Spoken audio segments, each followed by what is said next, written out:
नमस्कार दोस्तों, स्वागत है फिर से एक नई वीडियो में। दोस्तों, अगर आप हमसे जुड़े हैं तो बिल्कुल आपको पता होगा कि हम एसएससी जीडी के लिए स्टैटिक जीके पढ़ रहे थे। स्टैटिक जीके में बात करते हैं तो आज हमारा 6वां टॉपिक है। इससे पहले 5 टॉपिक पे वीडियो अपलोड कर दिया गया है। अगर आप नहीं देखे हैं तो आपको डिस्क्रिप्शन में लिंक मिल जाएगा या फिर चैनल के प्लेलिस्ट में जाइए, वहाँ प्लेलिस्ट बनाया गया है, आप वहाँ से जाके हर एक वीडियो को क्रमगत से देख सकते हैं। ठीक है, तो आज बात करते हैं, हमारा 6वां टॉपिक रहेगा जिसका नाम है खेल और खिलाड़ी से रहेंगे।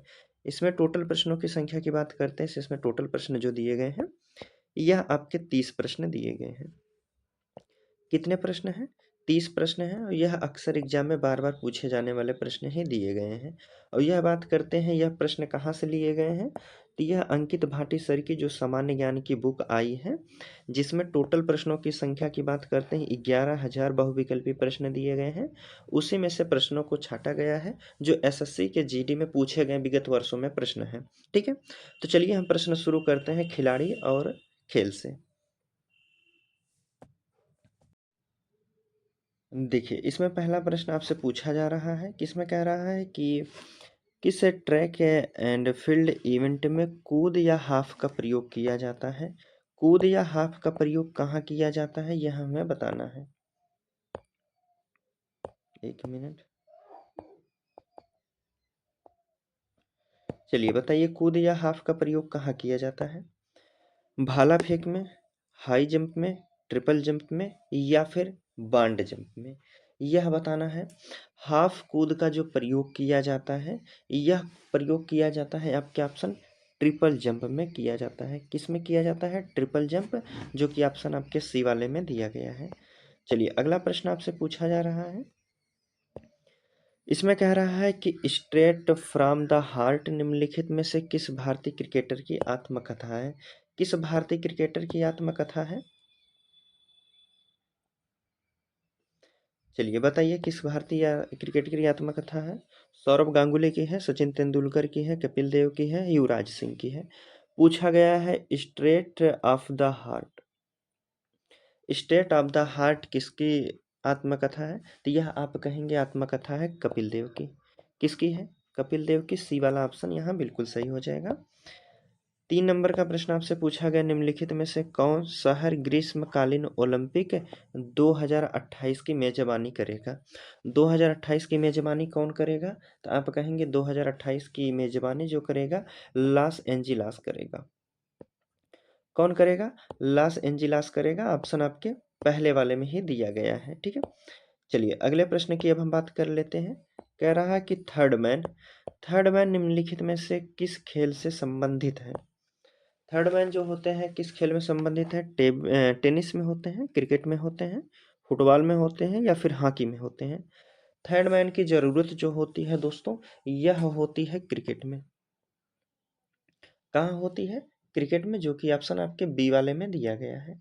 ठीक है, चलिए अब 5वां प्रश्न देख लेते हैं। कह रहा है हॉकी मैच एक टीम में कितने खिलाड़ी होते हैं? हॉकी का जो मैच होता है उसमें एक टीम में कितने खिलाड़ी होते हैं?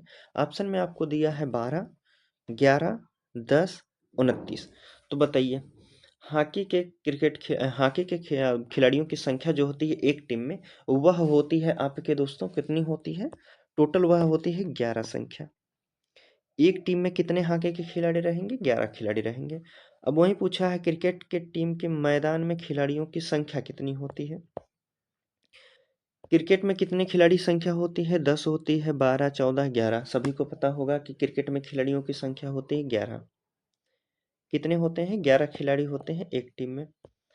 अगला प्रश्न आपसे पूछा गया है कि इनमें से किस भारतीय क्रिकेटर खिलाड़ी हैं जिन्हें मेजर ध्यानचंद खेल रत्न पुरस्कार 2021 में दिया गया था?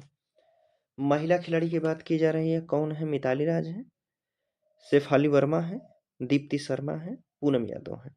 2021 में इन्हें मेजर ध्यानचंद खेल रत्न पुरस्कार दिया गया था। तो आप कहेंगे यह कौन खिलाड़ी है? मिताली राज है। कौन है? मिताली राज, पहला ऑप्शन हो जाएगा। चलिए, कह रहा है कि दौड़ने वाले आयोजनों में लैप की गिनती कौन करता है? जो दौड़ने वाले आयोजन होते हैं, खेल होते हैं, उसमें लैप्स की गिनती कौन करते हैं? Lap scorer, time keeper, lap recorder या फिर लैप काउंटर करते हैं। तो लैप की जो गिनती करते हैं दोस्तों, यह करने वाले होते हैं लैप स्कोर। कौन करते हैं? लैप स्कोरर करते हैं। ऑप्शन पहला वाला बिल्कुल सही हो जाएगा। अगले प्रश्न की हम बात करते हैं तो देखिए, चलिए अब इसमें पूछा जा रहा है कि फ्री थ्रो का प्रयोग किस खेल में किया जाता है? फ्री थ्रो का प्रयोग किस खेल में किया जाता है? थ्रो बॉल में, बास्केटबॉल में, वॉलीबॉल में या फिर सॉफ्टबॉल में? बताइए। फ्री थ्रो का प्रयोग जो किया जाता है, यह इनमें से किया जाता है, आप कहेंगे बास्केटबॉल में।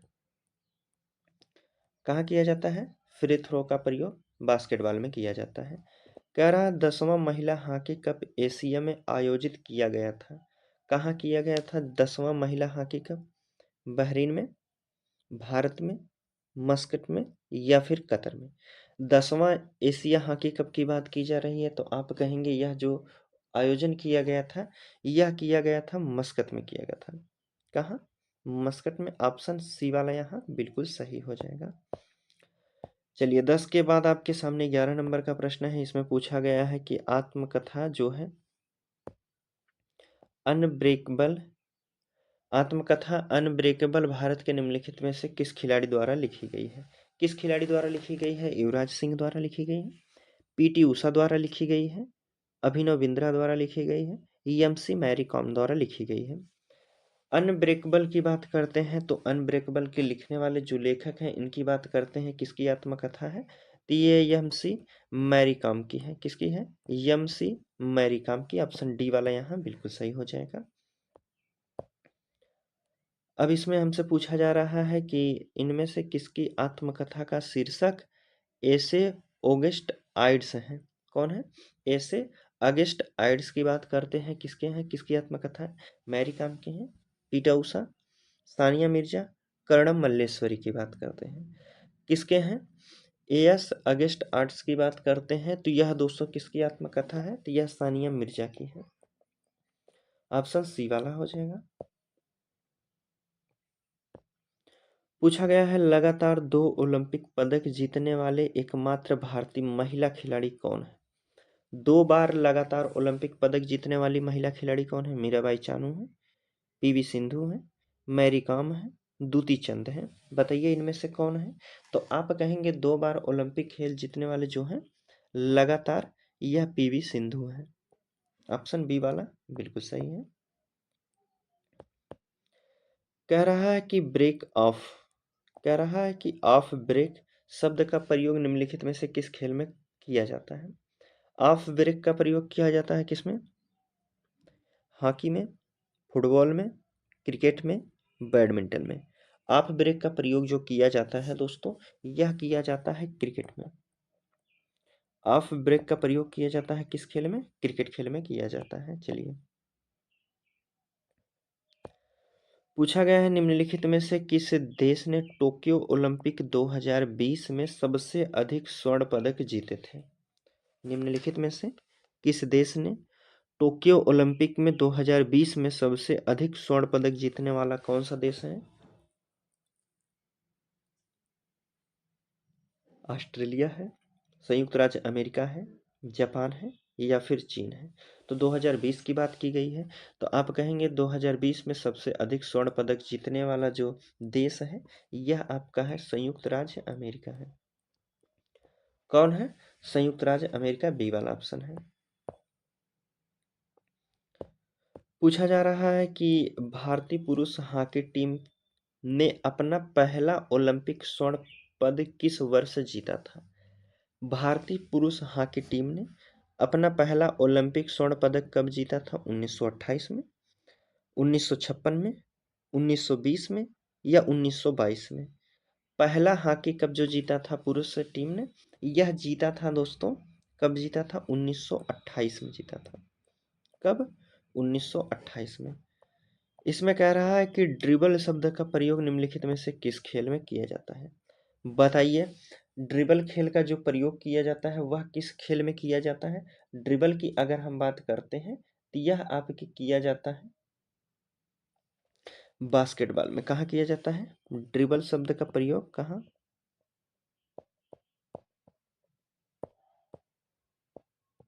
बास्केटबॉल में किया जाता है, ठीक है, ड्रिबल शब्द का। चलिए अगले प्रश्न की हम बात कर लेते हैं। 17 भी हो गया, 18 नंबर का प्रश्न देखते हैं। देखिए ठीक है, यहाँ बास्केटबॉल दिया है, आपके किस ऑप्शन में? सी वाले में दिया है। एक मिनट। चलिए, कह रहा है कि बाजी जंपिंग किस तरह का खेल है। बताना है कि बाजी जंपिंग जो है किस तरह का खेल है। पैरा स्पोर्ट है, साहसिक खेल है, मनोरंजक खेल है, विशेष खेल है। बंजी जंपिंग की बात करते हैं तो बंजी जंपिंग जो होता है यह खेल इस प्रकार का है, तो इसे कहा जाता है दोस्तों, किस नाम से जाना जाता है? इसे कहते हैं साहसिक खेल कहा जाता है। क्या होता है? साहसिक खेल। बी वाला ऑप्शन यहाँ बिल्कुल सही हो जाएगा। चलिए अगले प्रश्न की हम बात कर लेते हैं। पूछा गया है निम्नलिखित में से किसने टोक्यो ओलंपिक 2020 में भारत के लिए 2 रजत पदक में से एक हासिल किया था। 2 रजत पदक में से एक हासिल किए थे, कौन थे? बजरंग पुनिया, केडी जाधव किए थे, सुशील कुमार थे, रवि कुमार दाहिर थे। बताना है इसमें से टोक्यो ओलंपिक 2020 में जो 2 रजत पदक में से एक हासिल किए थे, वह किए थे आपके कौन? रवि कुमार दाही किए थे। ठीक है। अगला प्रश्न आपसे पूछा गया है कि पैरा ओलंपिक खेलों की दूसरी मेजबानी करने वाला पहला शहर कौन सा बन गया है? इनमें से कौन सा है जो दूसरी मेजबानी कर रहा है? ब्रिस्बेन है, टोक्यो है, बीजिंग है, सिडनी है। तो बताना है आपको, तो आप कहेंगे यह हो जाएगा टोक्यो है। कौन सा देश है? टोक्यो है। चलिए अगले प्रश्न की हम बात कर लेते हैं। पूछा गया है कि बास्केटबॉल खेल में एक बार में फर्श पर एक टीम में खिलाड़ियों की संख्या कितनी होती है अधिकतम? बास्केटबॉल में पूछा गया है। तो बास्केटबॉल में एक समय अगर फर्श पे उतर रहे हैं तो कुल खिलाड़ियों की संख्या कितनी, एक टीम के खिलाड़ियों की संख्या कितनी हो जाएगी? अगर एक टीम खिलाड़ी की संख्या पूछेगा तो वह आपकी 5 हो जाएगी, और टोटल पूछेगा तो कितने होंगे? 10 होंगे। पूछा गया निम्नलिखित में से किस देश ने 2 आईसीसी T20 विश्व कप क्रिकेट खिताब जीता है? कौन सा देश है? वेस्ट इंडीज है, भारत है, ऑस्ट्रेलिया है, न्यूजीलैंड है। तो आप कहेंगे यह जीता है कौन सा? वेस्ट इंडीज जीता है। ऑप्शन पहला वाला बिल्कुल सही है। 23 नंबर के प्रश्न में आपसे पूछा गया है कि लोना शब्द का प्रयोग किस खेल में किया जाता है? लोना शब्द का प्रयोग किस खेल में किया जाता है? खो खो में, वॉलीबॉल में, सॉफ्टबॉल में, कबड्डी में। लोना का प्रयोग किया जाता है। लोना की अगर हम बात करते हैं तो यह प्रयोग किया जाता है कबड्डी में। कहाँ प्रयोग किया जाता है लोना शब्द का? कबड्डी में प्रयोग किया जाता है। मनीषा नरवाल निम्नलिखित में से किस खेल से जुड़े हैं, यह बताना है। मनीषा नरवाल निम्नलिखित में से किस खेल से जुड़े हैं? कुश्ती से हैं, साइकिलिंग से हैं, बैडमिंटन से हैं, निशानेबाजी से हैं। मनीष नरवाल की बात की जा रही है। तो मनीष नरवाल जो है यह जुड़े हैं निशानेबाजी से। किस खेल से जुड़े हैं? निशानेबाजी से। कह रहा है वॉलीबॉल खेल का पारंपरिक रूप कौन सा है? वॉलीबॉल खेल का परिवर्तन रूप कौन सा है? वॉलीबॉल खेल का परिवर्तन, एक मिनट, वॉलीबॉल खेल का परिवर्तन रूप क्या है? उसे किस नाम से जाना जाता है? सॉफ्ट वॉलीबॉल से, टर्फ वॉलीबॉल से, रोड वॉलीबॉल से, या फिर बीच वॉलीबॉल से? तो वॉलीबॉल का जो नाम परिवर्तन कर दिया गया है उसका नया नाम हो जाएगा आपका, उसका नया नाम है आपके सामने, यह हो जाएगा बीच वॉलीबॉल हो जाएगा। डी वाले ऑप्शन में दिया है। निम्नलिखित में से डंक शॉट शब्द का प्रयोग किस खेल में किया जाता है? डंक शॉट का प्रयोग किस खेल में किया जाता है? तो आप कहेंगे डंक शॉट का जो प्रयोग किया जाता है यह आपके बास्केटबॉल में किया जाता है। कहाँ किया जाता है?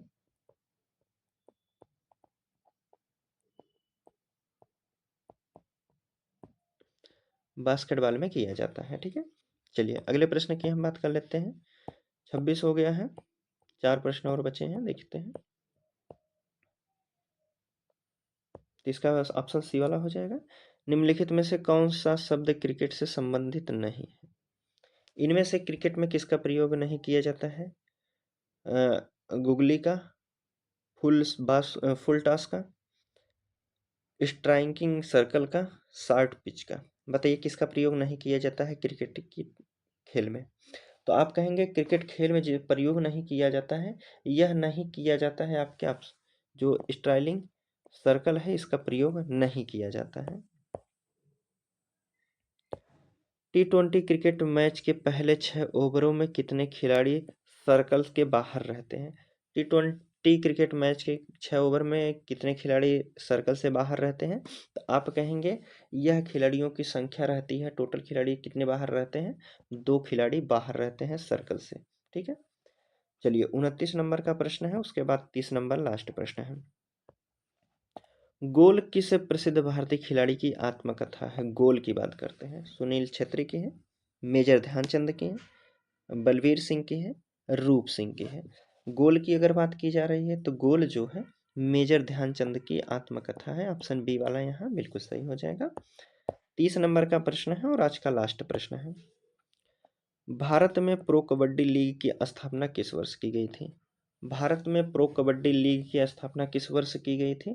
तो आप कहेंगे प्रो कबड्डी लीग की स्थापना की गई थी 2014 में। ठीक है, तो 2014 हो जाएगा इसका सही आंसर। ठीक है दोस्तों, हमारा प्रश्न जो है यहीं समाप्त होता है। चलिए मिलते हैं हम आपसे अगले वीडियो में, तब तक के लिए धन्यवाद दोस्तों।